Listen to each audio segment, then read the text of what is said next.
All right, I think we're live.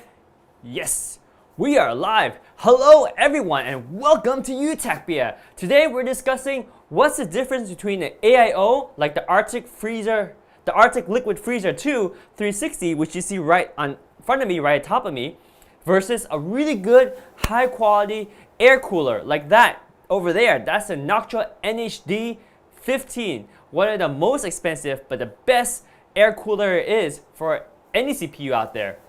Now the pricing is a factor, the performance is a factor, the maintenance is a factor, the installation effort is a factor. So, and the case arrangement is a factor too. So I got two computers here, one that belongs to me and one that belongs to my business partner, Jeremy, who I helped build this for, but for one more day, I have his computer in my office so I can compare the two for you guys. So let's take a look at the difference between these two. And if you have any questions, let me know in the comments down below, as well as if you're interested in buying any of these products, the links are down below. So clicking those links, it helps us out as a channel, so we appreciate that very much. All right, let's take a look at the front of these computers. These computers are both running, so I have to be careful not to touch inside. In fact, this computer is running the live stream that you see right now. So let me switch over to the view so you can see what's going on with these computers. So we should be connecting. There we go. So this one is my computer. This is the Lee 011 Dynamic XL case. We got a bunch of GIM KB11 fans here. We have a few GIM RGB LED strips here. These are really nice. And of course, we have the Arctic Liquid Freezer 2 360mm AIO cooler, and you see how it's connected here, and here's the radiator on the side right here, and it's in a push-pull configuration because you can see back here, these are the actual fans for the radiator that's pushing air from outside into it, and then you have these fans in front of them pulling additional air. These fans don't really do a lot of work. They're there really for the bling, to look nice. That's really what they're for. So we get that set up, and yes, please note that I installed it wrong, because this pipe here should actually be down below for the best optimal configuration, as Gamer Nexus has recently discovered after extensive testing.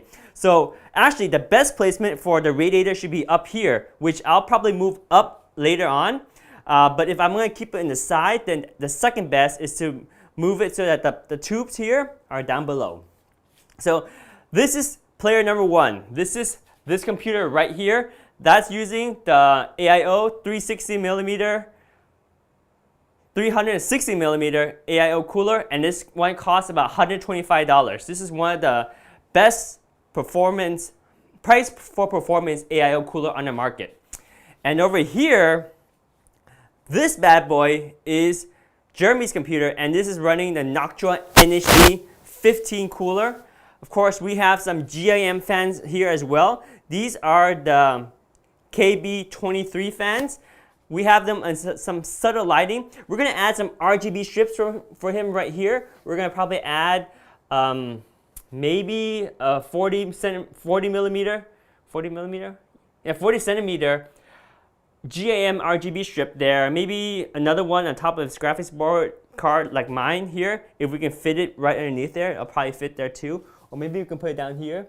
Anyway, there's room for more fans here and some more fans up there. But we're not talking about that. Today we're talking about really this cooler. This is the Noctua NH-D15 versus over here. This is the Arctic Liquid Freezer 2 360mm. Okay, so the first point is, let's go with the most obvious, price. So this one, AIO coolers can get very expensive, but thankfully, Arctic Liquid Freezer 2, this one is one of the best you can get for performance and price.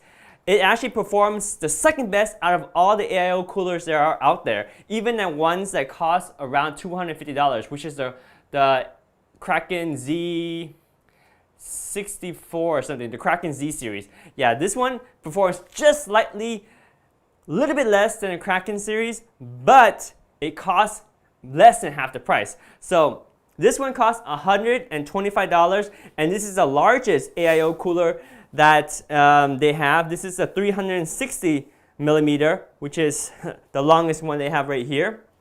So price-wise, AIO coolers can be as cheap as about $100, but can go up to on orders of $300. Whereas air cooler, the cheapest one can be free because it comes with your CPU, but for the best one, the absolutely best air cooler you can get, which is this one, this is only $100. This is a Noctua NH-D15.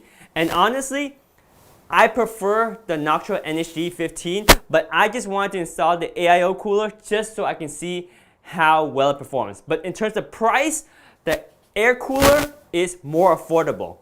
$100 for the best air cooler versus $100 for the cheapest air cooler and up to $300 for the best AIO cooler. So price-wise, air cooler is better.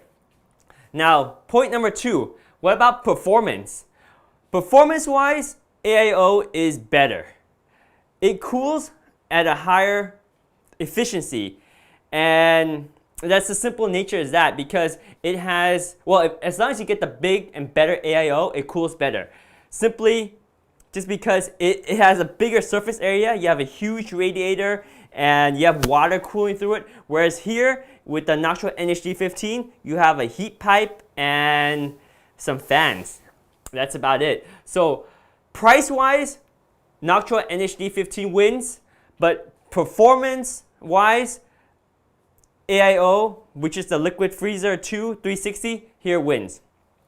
Point number 3, how about ease of installation?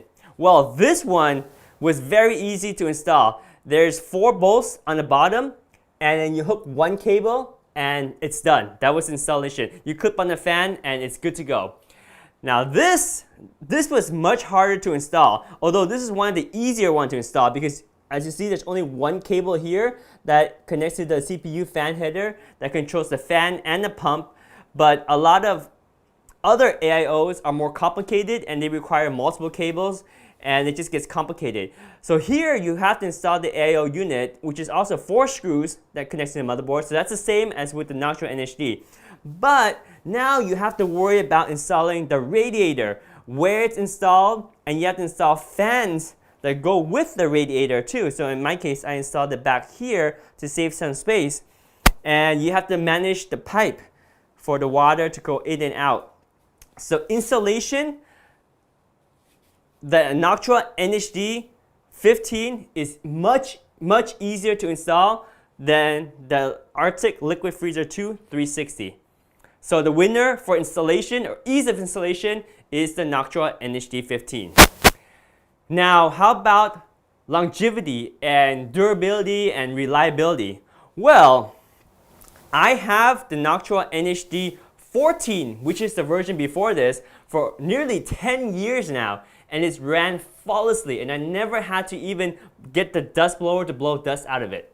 So there's really nothing that can go wrong with it. I mean, the heat pipes and the heat sink, there's really nothing that can go wrong with it. And if the fan stops spinning, which I've never had problems with my fans not working even after 10 years, then you can easily replace the fan.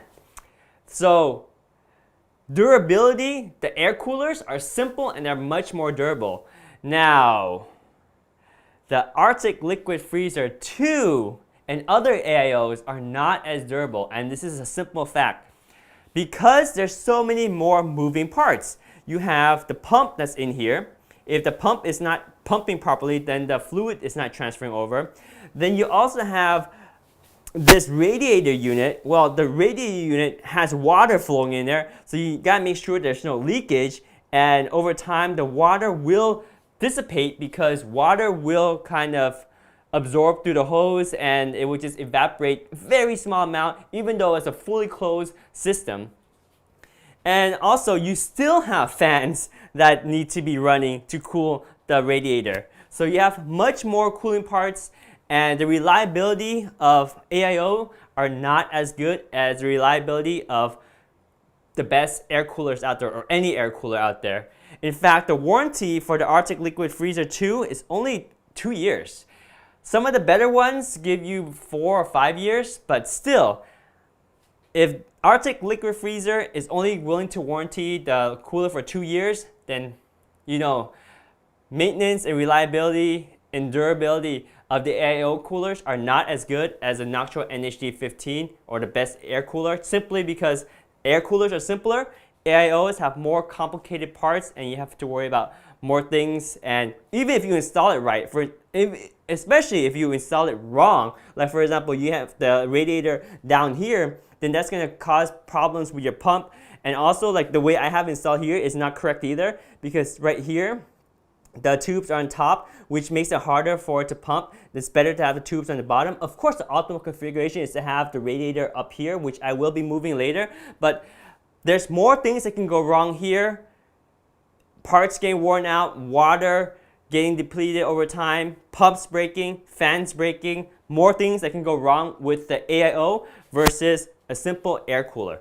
So the winner for reliability is the air cooler, the Noctua NH-D15. For aesthetics, well, you tell me what looks better. This big chunk of metal here, or this really sexy pump with like nice cables that go through radiators where you can actually have some nice fans going with it. I mean, you can put RGB fans here too and some RGB strips, but still it doesn't look as nice as this.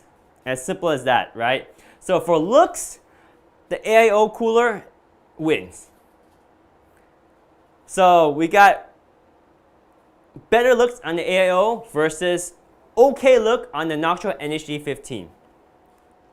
Now, we talked about ease of installation. The NH-D15 is easier to install than the AIO, but also one thing to consider about the installation of the Noctua NH-D15 is that, you see, it's a big cooler, and the fan, especially this one that sticks out here, sits right on top of my RAM chips. I mean, we have the same motherboard, so you can see over here, these are the RAM chips, right? So over here, we have the RAM chips on this motherboard too, and you see, let me turn on the light so you can see here, but the cooler sits right, literally right above the RAM chip. And you see how the cooler is right at the edge of the glass here. So if I had longer RAM chips, then I need to push this fan up more, and I can only push it up maybe like 3 millimeters before it touches the case, the side of the case. So installation is tricky with the Noctua NH-D15. Either you have to get a smaller front fan here, or you have to get low profile RAMs like we did.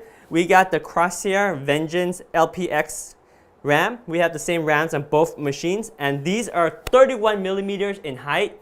And you can only have, let me pull up the FAQ for the Noctua NH-D15 so you guys can see right here. So this is the Noctua NH-D15, and I know it's a little bit small, but you can see right here, number 2, we only have 32 millimeter of clearance for the RAM.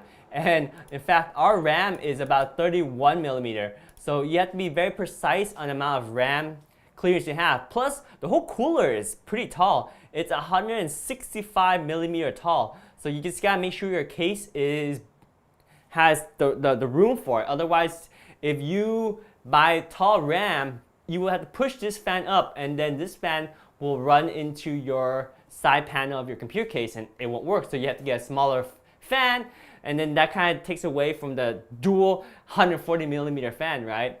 But it is what it is. And you think, well, maybe I can change the configuration, but there's not that much you can change in terms of the configuration. So like for example, obviously you can turn this 180 and have the back side here not have a fan and push the air this way, but that's not very efficient, because then now this exhaust here is kind of blowing fan this way, whereas your fan will be blowing air this way. So it's not the most efficient way for airflow.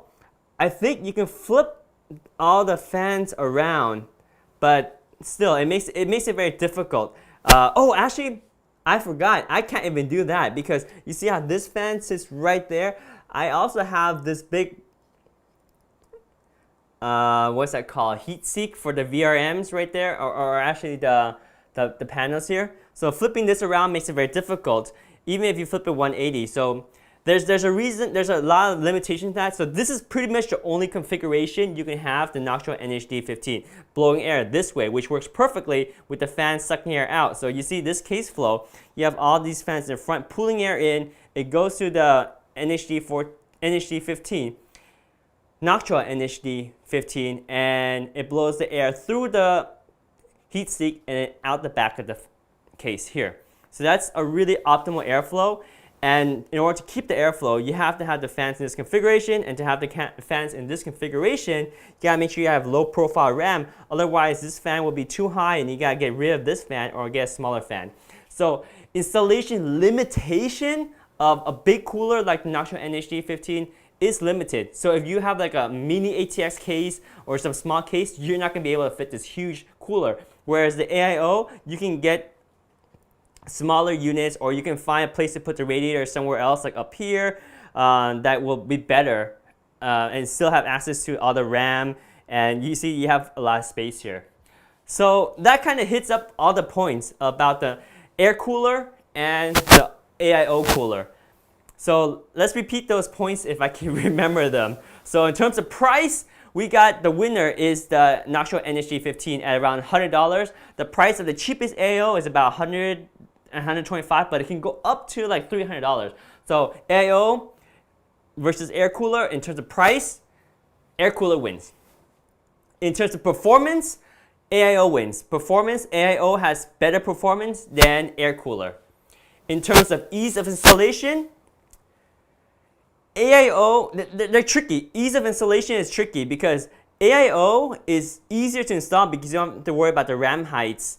But air cooler is simpler to install because you just have this one unit and that's it. You don't have to worry about routing the wires for the water, and then the radiator, and then the fans for the radiator, and how you want to set up the push-pull of the fan configuration too. So installation is kind of, it depends on how your setup is. Reliability. This is extremely reliable. The Noctua NH-D15 is super reliable. I can probably be comfortable running this for 10 years and not have to worry about it because I had the Noctua NH-D14 and it's been running fine for the last 10 years, and I've never even had to open the case to blow air out. It's dust out. It works fine. Whereas this one, there's so many moving parts for durability and reliability. The AIO is not as reliable simply because you have pump that can fail, you have water in here, there can be problems with the water line, you have the radiator that can get clogged, and you have the fan still that blow air through the radiator that could have problem as well. So reliability, go for the Noctua NH-D15, it's much more reliable. So that's pretty much it. That is the battle between the AIO and, oh, we should also mention one more point. In fact, I think this is a really cool point that not a lot of people have talked about. But this is the airflow of the new RTX 3080 CPUs. And you can see here, right here, this is the graphics card. And normally the CPU cooler is up here, or the AI cooler, the CPU is up here. So basically, this is the speed of the air going through the cooler. And a lot of air is going to come up here, which means this is going to be a hot air from the graphics card.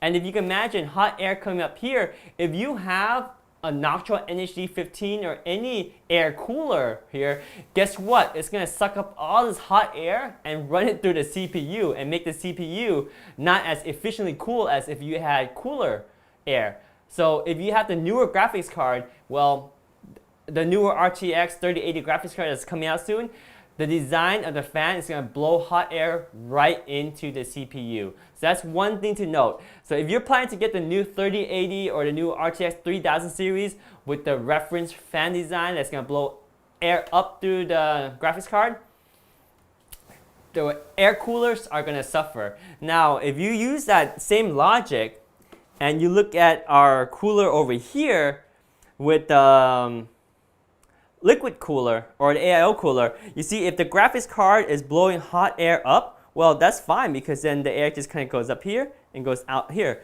Or you can have these as exhaust fan, goes up and through there, or whatever, right? Because you're not affecting really the CPU, CPU cooling. you have this little VRM fan, but that's just because it's very unique to this cooler. And that's not even a big factor because it just blows very little air. It doesn't really matter. And the VRMs don't need extra cooling anyway. But okay, so my point is, so with the new RTX 3080 graphics card, if you have hot air blowing up from the graphics card here, guess what? This fan here is going to suck the air, the hot air from the graphics card. It's going to blow it right through the cooling stack and just have a higher temperature because the hot air from the graphics card is going to come up from it. Whereas if you have an AIO, if you have the new 3080 Ti graphics card, even though there's hot air coming up here, well, it's just going to get sucked out through the fan here, blown up there, or go anywhere. The CPU is going to still be cooled by the cool air, whichever cool air you're going to get to cool the radiator. It's not going to be dependent on the air right here, and the air right here is going to be hot because the graphics card, the new RTX 3080, is going to blow out hot air right here. So it's going to affect the coolers, like this cooler, where if hot air comes here, it's going to get stuck to the cooler. Whereas here, if hot air comes out here, it's not going to affect the cooler. So that's a big point to kind of keep and consider if you're going to look at the new RTX 3080 graphics card, is that you have the AIO, the graphics card temperature is not going to affect your CPU. Whereas if you have an air cooler, the graphics card is going to blow hot air right into your CPU. So, I mean, that in a nutshell. Oops, let me go back to this graphics here. There we go. So that, in a nutshell, is the comparison between an AIO, right here, AIO, all-in-one liquid cooler versus a Noctua NH-D15, which is one of the best air coolers you can get. So let me know if you have any questions below. Let me see if we have any questions in the comments right now. And then the links for all the parts we use are down the link below, so you can see that as well. Okay, so we have a question to recap. So I will try to recap as quick as I can and as clear as I can. Number one, price. AIO cooler wins because the most expensive one, which is about $100, is the best AIO cooler, whereas AIO coolers can start around $100 and can go up to like $300. So number one, price. Air cooler wins. Number two, performance. AIO performance is better than the air cooler. So AIO wins. But if you're not overclocking, then air cooler, like this really, really good air cooler, is far more than you need anyway. So for performance, air cooler wins. Oh, we forgot to talk about noise. We'll talk about noise in a bit too. And aesthetic, well, AIO coolers have a potential to look better, and air coolers, well, what you see is what you get. But AIO cooler, you can kind of put the radiator where you want. You can have RGB fans in front of them, make it look nice. And some AIO coolers have like LCD screens that have like videos or animated GIF, and it looks great. So look-wise, AIO wins over air cooler. Maintenance, AIO cooler is more to maintain than air cooler. Air coolers can last like 10 years without any maintenance. So winner for maintenance is winner for maintenance is air cooler. Noise-wise, it depends. But for these two units, I could barely notice a difference between them in terms of noise. But if I were to be really picky, the Noctua NH-D15 is a little bit more quiet than the AIO cooler from Arctic Liquid Freezer 2 360, just slightly. And with that, you can tune the fan curves and whatnot. So it shouldn't make too much of a difference. But yes, if you are picky on noise, this Noctua NH-D15 is actually cooler, quieter. So that's pretty much it. That's the comparison between the two. I prefer the air cooler because it's easier to maintain, it's easier to install as long as you have the right RAM heights to worry about, whereas the AIO cooler is harder to install. Reliability, air cooler wins again because it lasts a lot longer and I have to worry about it. What else? Performance-wise, they both perform pretty well. AIO performs better, but that's only going to matter if I'm going to do intensive overclocking. So air cooler still wins. Now, if I plan, or if you plan to get the RTX 3080 graphics card, then you might want to consider AIO because, again, we talked about the cooling path of how air is going to go from the graphics card to the CPU, right? So if the graphics card is going to blow hot air up, well, if your CPU cooler is right here and it's going to pull in the hot air here through your CPU cooler, then it's going to be affected by the hot air of the graphics card. So AIO would avoid this because you have a radiator that's somewhere else, and the hot air from the GPU pushing up here won't really affect your CPU. So that, in a nutshell, and I've been repeating it for like 3 times now, is really a difference between the AIO and the best air cooler. And those are the factors. You guys decide which one is better for you. Short summary is, if you don't plan to get the new RTX 3080 Ti or 3080 graphics card, then just get the air cooler because it will work better and you don't have to worry about it. And unless you're overclocking, you won't need to worry about it either. So air cooler wins unless you're getting the new RTX 3080 graphics card. Then you probably want to consider the AIO cooler because of the way the airflow is routed through the graphics card, which will affect your CPU if you're using an air cooler. So it's better to use the AIO cooler if you're planning to get the new RTX 3080 graphics card. All right, with that, Paul says, what's the lifespan of the water-cooled system? Very good question, Paul. They don't have very good lifespan. So the AIO cooler, especially the Arctic Liquid Freezer 2 here, only has a 2-year warranty. Some of them are supposed to last up to 5 years from other brands, but these AIO coolers haven't been around that long for people to really have statistics on that. And honestly, I don't think they'll last very long anyway because, number one, some people install them improperly. So if you install them improperly, like have the AIO radiator on the bottom, then that makes it hard to pump the pressure, the fluid up, and it makes the pump work harder and they'll fail sooner. Also, there's just a lot of moving parts. Lots of moving parts in AIO coolers. There's a pump right in the CPU head, right next to the CPU, and then there's liquid inside a unit that over time will evaporate and dissolve through fermentation. And then also there's still fans in the actual radiator part that needs to be blowing on to cool off the radiator.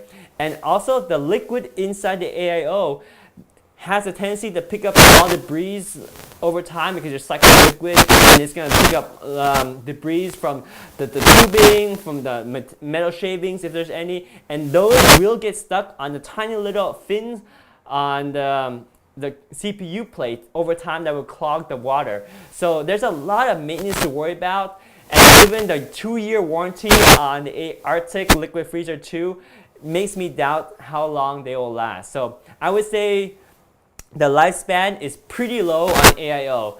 I would say guarantee probably 2 years of trouble-free operation, but I wouldn't push it much more than 5-6 years. Whereas with the air cooler, I have my current Noctua NH-D15, which is the previous generation running for the last 10 years. I never had a problem with it. I never even had to open a case to blow dust out of it because there's a bunch of dust in it now, but it still works perfectly fine. So hopefully that answers your question, Paul. Thank you so much for stopping by and asking questions as well. And guys, if you guys have any more questions, let me know. And since Paul, you were a little bit late to the show, I wasn't sure if you saw earlier, but I just want to show you our build so you can have a look at our final build. So this is my computer. This is the one with the Arctic Liquid Freezer 2. And it looks nicer and it's simpler. And here's the push-pull configuration of the fans. Here's the fans that are pushing air through. And here's the fan that pulls air through. And it just kind of looks very nice. And this is Jeremy's computer. This is with the Noctua NH-D15. It's a beast of a cooler. And there's that. So you can see aesthetically, I think the AIO wins. But you know, longevity, the air cooler wins. The noise level, the Noctua is also quieter. The ease of installation, this is also easier to install as long as I have the right RAM height. It's just a simple unit versus this. You have to get the plumbing, you have to get the radiator installed and fans for radiator and more stuff there. And durability, this thing is going to last probably 10 years. Whereas this, I'll be concerned after 2 years, and I'll be really concerned after 5 years. I probably would just replace it after 5 years, just for peace of mind. And performance-wise, this is our best air cooler you can get. So performance-wise, it's really, really good. But performance-wise of the AIO is a little bit better, just because that's the strength of the AIO. You have more ability to cool better, because water has a better heat capacity than air, plus you have a larger surface area, the radiator cooling the water.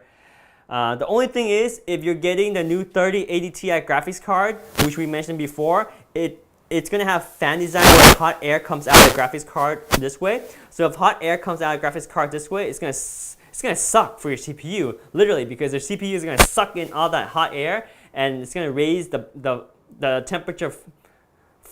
temperature floor for your cooler here. So if you're going to get the new RTX 3080 graphics card, air cooler is going to have a problem, because the graphics card is going to blow hot air up here. Whereas with this AIO, if you have the hot air coming up from the graphics card, it's not going to really affect the cooling of the AIO, because the cooling of the AIO really happens through the radiator, and you can decide where you want to put the radiator. So hopefully that answers your question, Paul, and it also shows off our build, because this is the last day I'm going to have Jeremy's computer in my studio. Tonight I'm doing the delivery, and this is going to go into Jeremy's house, and it's going to be his beast to live stream on VMix, and this will be my beast that I'm going to use to live stream on VMix. We're going to add a couple RGB bars for him, probably one here, maybe one underneath the graphics card like I have for mine right there, and on the side right there. And we might install 2 more fans right here, as well as a couple of fans up here. We can probably fit 4 fans, 3 or 4 fans, whatever maximum fan we put there. We'll put some fans up there for him just to make it look nice. And that's our build. You guys are curious, this is the Ryzen 9 3950X underneath here. Both of them have the same Ryzen 9 3950X. That's a 3.5 gigahertz, 16 core, 32 thread CPU. We got the GeForce RTX 2070 Super on both the computers. We got 64 gigs of RAM on Jeremy's computer, and we have 32 gigabytes of RAM on my computer. And yeah, power all by this MSI X570 Tomahawk motherboard. We got them on both computers. Really good motherboard, we love them. And cooled by these GIM fans. These are the KB23 fans. And right here we got the GIM KB24 fans. And over here, these are the GIM KB11 fans. And I love the 11 fans because this is the back side of the fan. And normally, case fans do not look good from the back side. This is the front side of those fans. They look good in the front, but in the back, they usually don't look good. But these, they look great on the back side. So that is our spec. Oh yeah, the case-wise, this case here, this is the Lian 011 Dynamic XL case, designed by in junction with Der Bauer. And this is a beautiful case. I love it. And Jeremy's got the Fantex Ethos 719 full tower case. This case is huge. That's a full tower case. That's a mid tower case. But this happens to be an extra large mid tower case. So I gotta put more RGBs into Jeremy's case so to bling it up a little bit more. But that in a nutshell is this video. So thank you everyone for watching. Thank you, Paul, for asking questions. Let me see if we have any more comments before we wrap up. Oh, yes. Oh, wait, Paul says the 3080 is meh. I'm going to look for a 1080 Ti. Oh, Paul, wait for it. Try to get the 2080 Ti. I would say try to get the 2080 Ti when it gets cheaper with the new 3080 coming out. Because the 2080 Ti has RTX technology. And it has the NVIDIA NVINC chip. So if you're ever going to use streaming, it's going to be better for streaming as well. And the price, yeah, well, yeah. The price of 1080 Ti is going to be much cheaper, that's for sure. But the 1080 Ti is much older. And you're on a Mac Pro 2013. Can you even put the 1080 Ti on a Mac Pro? Oh, you're going to put it on a Thunderbolt 2. Ah, a Thunderbolt 2 enclosure, eGPU. Oh, that works. Either do that or just, hey man, build yourself a Ryzen gaming PC and leave Mac work to Mac and then game on a gaming PC. I think that would be the best solution. But whatever works for you. Yeah, go for the 1080 Ti. You don't game it up, Paul says. Paul's using it to render. Okay, that makes sense. Then the 1080 Ti should help out. Just remember, you lose some efficiency going through the eGPU box. So it kind of sucks there too. I don't know, man. The new iMacs are pretty darn good. If you look at like a 2017 or 2018 iMac, it will probably outperform your Mac Pro 2013. No offense. Yeah, you have a dual D200. That's like, do they even make the dual 200? I think you mean the dual 300, right? Because they came with the 2013 Mac Pro came with a dual 300 or dual 500 or the dual 700. Yeah, dual 300. So yeah, you guys stuck with the worst graphics card, and the dual nature of the graphics card really never went into fruition. Never really helped out too much. 2 GB, ouch. Dude, save money, Paul. Instead of buying a 1080 Ti, just buy an iMac, a newer iMac. It'll be better investment, because the 2013 Mac Pro, it's such a bad computer. And again, no offense, it's just built on the architecture of the CPUs right before it. There's bounds and leaps of CPU architecture right now. And of course, as you know, you're stuck with a really old graphics card. You're stuck with Thunderbolt 2, old technology. So I think moving away from the 2013 Mac Pro is a real big advantage to you. Getting a newer iMac, 27-inch iMac, not even an iMac Pro, will be immensely better than your 2013 Mac Pro. The cool thing about the Mac Pro is that it holds really good resale value. So if you try to sell on Craigslist or you sell on eBay, you can get a lot of good money for your 2013 Mac Pro. I would actually, if I were you, I would sell that Mac Pro, put more money into a 27-inch iMac. Yeah, that would be my suggestion. Oh, or get the new Mac Pro. Yeah, if you can spend $4,500 or $5,000, the new Mac Pro is pretty darn good. And if you're stuck with using any of the Mac software that sucks you into the Mac ecosystem and you have to have a Mac Pro, then the new Mac Pro is, yeah, it's crazy good. It's crazy good. But if you're doing anything that's not dependent on Mac software, then PC's where it's at. And I don't know if you're doing rendering and if there's an equivalent on a PC, think about the PC. Anyway, I think I've been rambling a lot, and we already defeated the purpose of this video, which is compare the AIO cooler with the air cooler. And for me, the air cooler wins unless you're getting the 3080 RTX graphics card that's coming out soon. In that case, you want the AIO cooler. But that, in a nutshell, is the end of this video. Thanks, Paul. Thanks, everyone, for watching, for tuning in. Let me know if you have any questions down below. Take care, stay healthy, and I'll see you guys next time. Bye. Signing out. Peace. Oh, you gotta sign out on this other platform too. Bear with me. All right, signing out, and on YouTube. Take care, YouTubers. Thank you for watching. Make sure you like and subscribe and follow UTechbia for more great content. Take care. Bye.